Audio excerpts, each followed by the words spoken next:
Bapak Ibu Saudara sekalian, mari kita berdoa.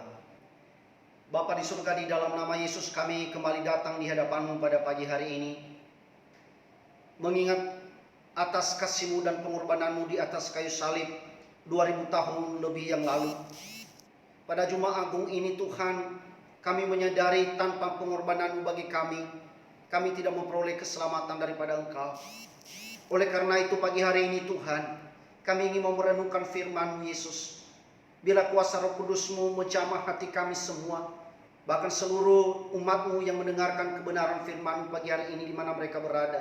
Biarlah kuasa Roh Kudus-Mu menjamah hati kami semua, supaya kami mampu melakukannya, mampu Tuhan Yesus menerapkan dalam kehidupan kami dan mengajarkan bagi orang-orang yang ada di sekitar kami. Mari Roh Kudus memimpin kami siap mendengarkan firman-Mu. Di dalam nama Yesus Kristus kami berdoa. Haleluya. Amin. Shalom. Bapak Ibu yang saya kasih di dalam nama Yesus. Pada Jumat Agung ini kita memperingati pengorbanan Tuhan kita Yesus Kristus di atas kayu salib berapa ribu tahun yang lalu. Pagi hari ini tidak mengurangi sukacita kita sekalipun kita beribadah di rumah masing-masing. Oleh karena anjuran pemerintah sampai saat ini masih belum tahu kapan kita bisa bersama-sama beribadah di dalam rumah Tuhan dalam gereja. Namun pagi hari ini saudaraku, saya memberikan satu tema kebenaran firman Tuhan yang akan saya sampaikan bagi kita semua adalah kematian Yesus bukan akhir dari segala-galanya. Kematian Yesus bukan akhir dari segala-galanya. Yang tertulis di dalam Matius pasal 27 ayat yang ke-45 sampai dengan ayat yang ke-54. Demikianlah firman Tuhan saya bacakan bagi kita semua. Mulai dari jam 12 kegelapan meliputi seluruh daerah itu sampai jam 3. Kira-kira jam 3 berserulah Yesus dengan suara nyaring, Eli, Eli sama sabaktani. Artinya, Allahku, Allahku, mengapa engkau meninggalkan aku? Mendengar itu beberapa orang yang berdiri di situ berkata, ia memanggil Elia.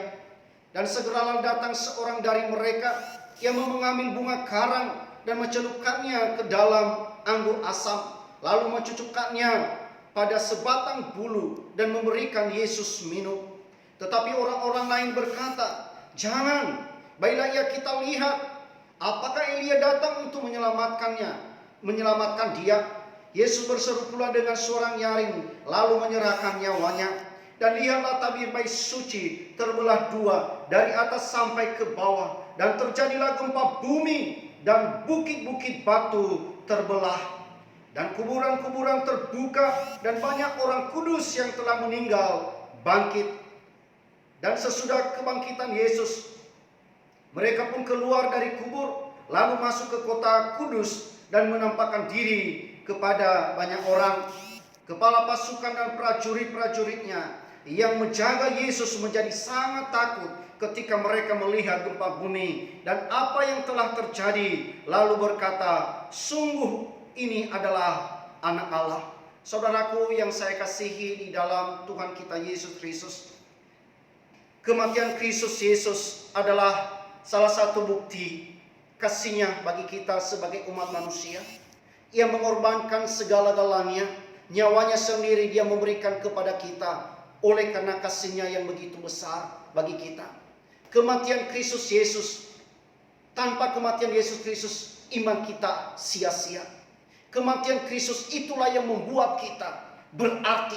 Kematian Yesus Kristus itulah yang membuat kita, hidup kita memperoleh keselamatan. Saudara, bagi kebanyakan orang, kematian adalah hal yang sangat menakutkan. Terutama di situasi sekarang ini, pandemi COVID-19. Banyak negara, bahkan kita sendiri, menjaga diri, menjaga jarak terhadap sesama supaya kita tidak terkontaminasi dengan virus yang sedang menyebar saat ini. Namun saudara, berbagai usaha yang dilakukan agar kematian tidak segera terjadi dengan makan makanan yang sehat, berolahraga, minum vitamin C, berdoa kepada Tuhan, berolahraga, dan banyak cara lain yang dilakukan oleh berbagai orang hari-hari ini supaya mereka tidak mengalami kematian. Namun apakah setiap kita bisa menolak kematian? Apakah kita bisa menghindari dari kematian? Siapapun kita, kaya atau miskin, punya jabatan atau orang biasa, pejabat atau bukan pejabat, jika waktu kita telah habis dan saatnya Tuhan izinkan itu bagi kita atau tiba, maka kematian adalah hal yang pasti terjadi dalam kehidupan setiap orang. Dari firman Tuhan yang kita baca, dapat kita telaah bahwa kematian menurut para imam pada saat itu, ahli-ahli Taurat, orang-orang Farisi, bahkan juga iblis adalah akhir dari segalanya. Tetapi bagi Tuhan Yesus dan bagi orang percaya merupakan awal dari segalanya. Hal ini dibuktikan bahwa sejak awal mereka mau membunuh Yesus karena dengki, bukan karena mereka ingin memperoleh keselamatan, mereka ingin melihat kemuliaan Allah, bukan. Tetapi orang-orang Farisi, ahli-ahli Taurat, para imam-imam, mereka dengki iri terhadap apa yang telah diperbuat oleh Yesus bagi umat manusia. Bahkan tidak jarang sekarang terjadi itu di dalam kehidupan kita. Banyak kita lihat sekarang orang-orang yang melakukan kebenaran tetapi dibenci. Pemerintah melakukan hal yang terbaik bagi seluruh warga, tapi masih ada orang yang komplain. Saudaraku, saya memberitahukan kepada kita pagi hari ini, sebaik-baik apapun yang kita lakukan, selalu ada orang yang komplain. Sebaik-baik apapun yang kita buat, ada orang yang tidak suka. Tetapi saya mengajak kepada kita, supaya kita, apa yang telah diajarkan, keteladanan yang diberikan oleh Yesus bagi kita, adalah dirinya sendiri. Kalau itu kebenaran, mari kita lakukan tanpa kita memandang apapun orang-orang yang ada di sekitar kita. Mari terus maju apapun masalahnya. Mari kita mendukung para pemerintah, mengambil kebijakan-kebijakan. Jangan kita mengejek, jangan kita melemahkan semangat orang-orang yang ada di sekitar kita.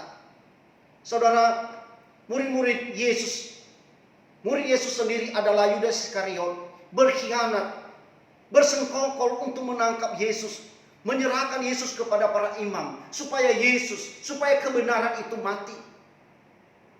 Mereka lebih memilih Barabas seorang pembunuh daripada Yesus yang membawa kebenaran dan keselamatan.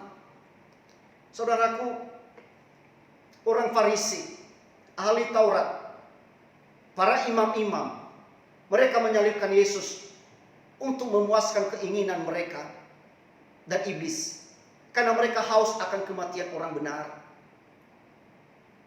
Pagi hari ini, sebagai puncak kepuasan mereka, yaitu ketika Yesus berseru di atas kayu salib,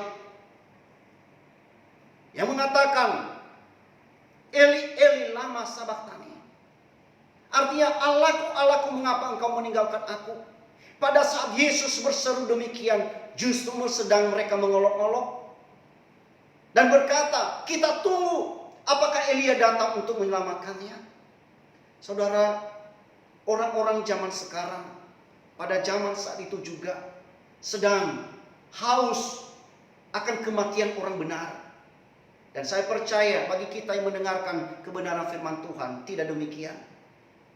Ada satu ungkapan mengatakan begini, banyak orang yang telah meninggal, tetapi nama baik mereka selalu diingat. Dan banyak orang yang masih hidup, tetapi seakan mereka sudah mati karena tidak berguna. Saudaraku, mari kita renungkan kematian Yesus. Pagi hari ini kita mengingat pengorbanan Yesus di atas kayu salib. Mengingatkan kita hidup yang berarti sekarang ini bagi sesama. Supaya kita diingat. Dan bukan untuk mencari-cari supaya orang juga memuji kita, bukan. Tetapi mari kita melakukan kebenaran sesuai keteladanan yang diberikan oleh Yesus bagi kita. Yang menjadi pertanyaan bagi kita pagi hari ini, mengapa kematian Yesus itu bukan akhir dari segalanya?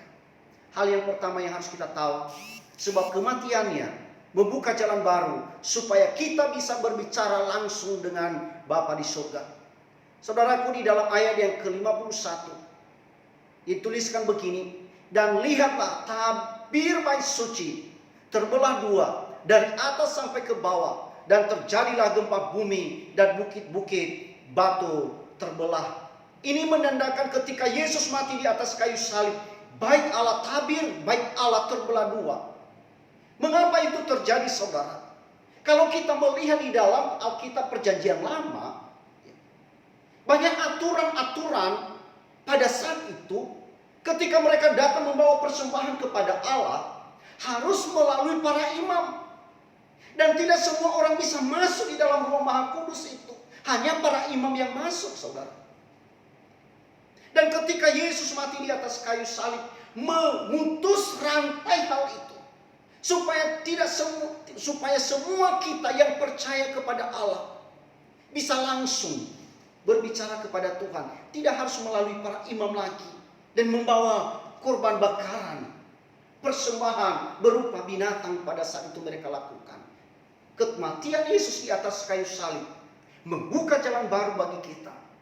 Bahwa kita bisa berdoa, memanggil nama Allah sebagai Bapa kita di surga. Kalau zaman dulu tidak demikian terjadi, saudara. Ini hal yang pertama yang kita tahu tentang kematian Yesus Kristus. Sekali lagi saya katakan, kematian Yesus membuka jalan baru supaya kita bisa berbicara langsung dengan Bapa di surga. Hal yang kedua, saudara. Mengapa kematian Yesus bukan akhir dari segalanya? Sebab melalui kematiannya, Dia memberikan jaminan bagi kita akan ada kebangkitan tubuh.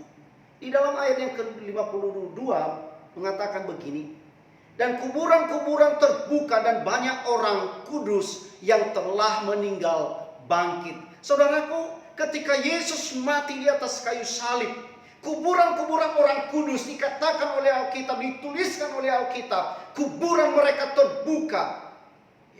Dan orang kudus bangkit kembali. Itu menandakan bahwa kematian Yesus bukan akhir daripada segalanya, tetapi menunjukkan bahwa ada kebangkitan tubuh, kemuliaan. Pada saat Yesus mati di kayu salib, Dia sedang memposisikan bahwa tubuh manusia itu sifatnya fana dan pasti mati kembali kepada tanah. Tetapi dari kematian Yesus sampai kepada kebangkitannya, inilah yang memberikan jaminan bahwa ada kebangkitan tubuh. Bukan tubuh yang fana, tetapi tubuh kemuliaan yang Tuhan berikan bagi kita nantinya. Untuk kita memperoleh hidup kekal, tubuh jasmani ini harus mati. Maka kita memperoleh tubuh kemuliaan. Namun, sebagai catatan, kita harus hidup benar. Tidak semua orang bisa masuk dalam kerajaan Allah. Tidak semua orang Kristen itu masuk di dalam surga. Enggak. Kita lihat, dituliskan dalam Alkitab ada 12 murid Yesus. Tidak semua murid itu benar-benar murid yang benar. Ada pengkhianat di dalamnya. Jangan sampai salah satu kita di antaranya, jangan. Seperti Yudas Iskariot yang menjual Yesus dengan ciuman yang tidak tulus, tetapi ciuman yang menghanyutkan, ciuman yang membunuh. Ada ungkapan mengatakan, lain di bibir, lain di hati. Kita sebagai umat Tuhan, jangan kita melakukan seperti Yudas Iskariot. Dimanapun kita berada, baik kita ada di gereja, maupun di mana saja, di organisasi manapun, maupun di tempat pekerjaan. Mari kita hidup benar. Selalu kita tunjukkan bahwa kita adalah anak-anak Tuhan yang mengasihi Tuhan. Mari kita melihat di dalam ayat firman Tuhan yang tertulis dalam 1 Korintus pasal 15 ayat ke-40, 44 dan 54. Ia mengatakan begini, ada tubuh surgawi dan ada tubuh duniawi, tetapi kemuliaan tubuh surgawi lain daripada kemuliaan tubuh duniawi. Yang ditaburkan adalah tubuh alami, yang dibangkitkan adalah tubuh rohania. Jika ada tubuh alamiah, maka ada pula tubuh rohania. Dan sesudah yang dapat binasa ini mengenakan apa yang tidak dapat binasa, dan yang dapat mati mengenakan yang tidak dapat mati, maka akan menggenaplah firman Tuhan yang tertulis, maut telah ditelan dalam kemenangan. Saudaraku, Rasul Paulus menuliskan hal ini, maut telah ditelan dalam kemenangan. Kemenangan apa saudara? Sebentar lagi hari Minggu kita akan merayakan kemenangan, kebangkitan daripada Tuhan kita Yesus Kristus. Kematian telah dikalahkan oleh Tuhan Yesus. Alam maut telah dikalahkan oleh Tuhan Yesus. Persoalan hidupmu apa sekarang ini? Bawa di hadapan Tuhan. Maka Dia akan memberikan kemenangan bagi kita ketika sungguh-sungguh mempercayai kepada Tuhan Yesus. Hal yang ketiga, mengapa kematian Yesus bukan akhir dari segalanya?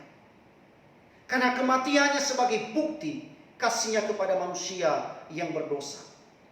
Karena kematiannya sebagai bukti kasihnya kepada manusia yang berdosa, termasuk saya dan saudara. Kita ditebus, kita dibebaskan, kita dimerdekakan, kita memperoleh hidup kekal, kita mengalami damai sejahtera sampai hari ini oleh karena kasih Yesus yang luar biasa nyata di dalam kehidupan kita.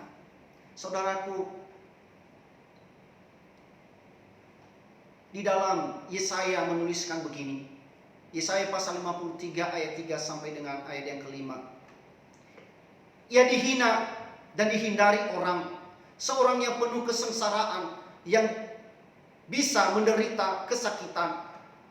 Ia sangat dihina sehingga orang menutup mukanya terhadap Dia, dan bagi kita pun Dia tidak masuk hitungan.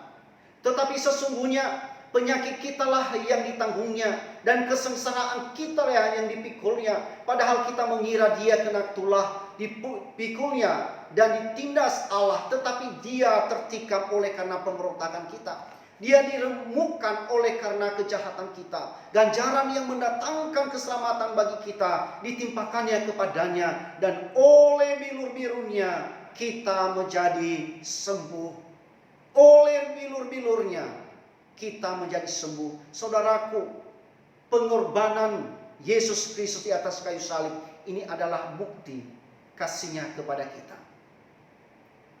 Siapapun golongan kita, apapun kedudukan kita, jabatan apapun kita, di mana saja pun saudara, Yesus mati bagi saudara demi kasihnya supaya kita memperoleh keselamatan. Apapun kedudukan saudara, apapun banyaknya kekayaan saudara, Yesus mati buat saudara oleh karena kasihnya. Kasihnya ini mari kita mengaplikasikan di dalam diri kita, terhadap sesama, terhadap keluarga, terhadap orang-orang yang sedang tertindas, sedang mengalami berbagai saat ini masalah, apalagi mereka yang sedang mengalami virus corona. Saudara, mari kita membuka mata, mari kita membuka telinga, mari kita ringan tangan menolong mereka sebagai bukti kasih Yesus terhadap kita. Mari kita aplikasikan kepada sesama kita. Amin. Mari kita lakukan ini, saudara. Hal yang keempat yang perlu kita perhatikan pagi hari ini, mengapa kematian Yesus bukan akhir dari segalanya? Karena kematiannya membuktikan bahwa Yesus telah mengalahkan maut dan menunjukkan bagi dunia bahwa Ia adalah Allah dan juru selamat. Di dalam ayat ke-54 Dia berkata demikian, kepala pasukan dan prajurit yang menjaga Yesus menjadi sangat takut ketika mereka melihat gempa bumi dan apa yang telah terjadi. Lalu berkata, sungguh Ia ini adalah anak Allah. Saudaraku yang saya kasihi di dalam Tuhan, ketika Yesus mati di atas kayu salib, musuh-musuhnya, orang yang menyalibkan Dia, terheran-heran sehingga ada ungkapan seperti ini, sungguh Ia ini adalah anak Allah. Saudara, membuktikan kematian Yesus di atas kayu salib bukan mati karena ulahnya sendiri, bukan, tetapi karena kasihnya kepada kita, dan bahwa Dia adalah Allah menyelamatkan umat manusia yang berdosa supaya kita memperoleh keselamatan di dalam Dia. Di dalam 1 Korintus pasal 15 ayat ke-55 sampai dengan 57 berkata demikian, hai maut, di manakah kemenanganmu? Hai maut, di manakah sangatmu? Sangat maut ialah dosa, dan kuasa dosa ialah hukum Taurat. Tetapi syukur kepada Allah yang telah memberikan kepada kita kemenangan oleh Yesus Kristus Tuhan kita. Saudara, kita memperoleh kemenangan bersama dengan Yesus. Tuhan telah mengalahkan maut yang dirancangkan oleh iblis, yang dirancangkan oleh kuasa kegelapan, supaya manusia ketakutan hari-hari ini, supaya mereka meninggalkan Tuhan. Saudara, teringat saya beberapa hari ini, dan saya beberapa orang ketemu hari-hari ini. Mereka mengatakan begini, saya kepingin gereja Pak, tetapi gereja untuk sementara ditutup. Saya kepingin beribadah kepada Tuhan. Ketika ada ibadah, kadangkala saya malas-malasan datang kepada Tuhan. Tetapi hari-hari ini mengajari sesuatu hal dalam hati saya. Itu perkataan orang ini kepada saya, saudara. Betapa pentingnya ibadah. Barusan saya ketemu orang tua tadi pagi, saudara. Dia mengatakan begini, Pak, kalau kita melihat ibadah melalui streaming atau melalui YouTube, kita dengarkan khotbah, kurang seru. Ya, saya mengatakan ya. Tetapi bagaimana? Saya mengatakan kepada saudara, betapa penting kita beribadah dalam rumah Tuhan bersama-sama dengan umat Tuhan.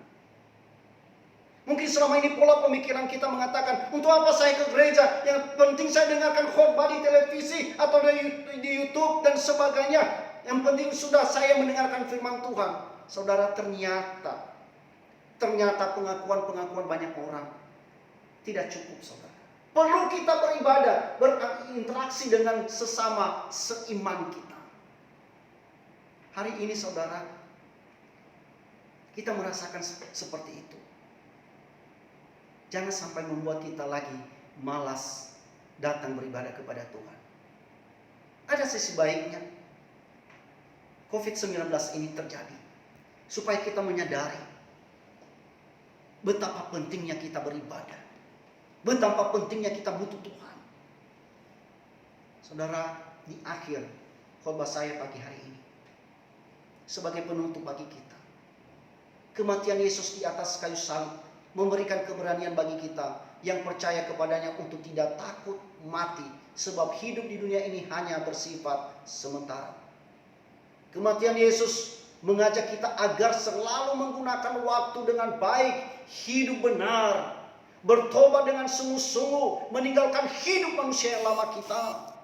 Mari kita mau menyenangkan hati Tuhan di dalam pikiran yang sudah dibaharui, perkataan yang sudah dibaharui, tindakan-tindakan yang berkenan kepada Tuhan yang kita lakukan setiap hari.